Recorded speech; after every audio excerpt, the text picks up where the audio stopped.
гэрээсэлдэггүй үйл хөдлөлийг яаж хувааж авах вэ? Энд маргаа гарсан. За манай иргэдийн тухайд авч үзэх юм бол дийлэгтээ гэрээсэл бол хийж бичиж заншааг угаад байдаг. За энэ нь бол гол маргааны дараа нь төрсөн агш дүүсүүд ч гэдэг юм хоорондоо маргалдах яг гол энэ үндслүүд нь бол болж идэг.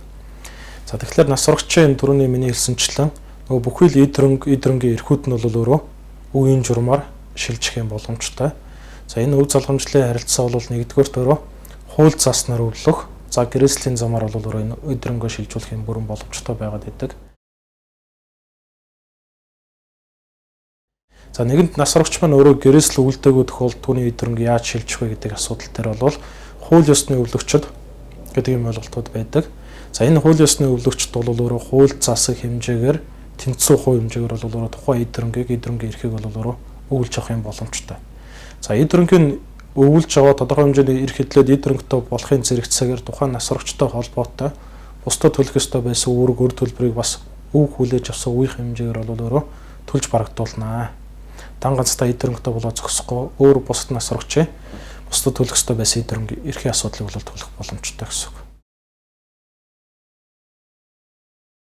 За нас сурагчийг нас орсон өдрөөс эхлээд өв нэгдэх энэ нөгөө үе нь бол шууд тоолоод явцдаг.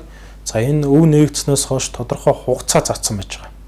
Нэгдүгээрт бол тухайн нас сурагчтай хамт амьдарч исэн хүмүүс 3 сарын дотор гэдэг юм уу та харьяа дүүргийнхаа нотрот авахгүй бол сум дүүргийнхаа тамгын газарт за дүүрэг дээр бол дүүргийн харьяа дүүргийнхаа нотротод энэ өв хүлээж авах хүсэлтэд бичгээр гаргааг бол өөрөө татгалзсан хүсэлтэд бичгээр гаргааг бол тухайн өвийг идрэнгээ хүлээж авсан гэж үзээд ингээд шууд явцдаг.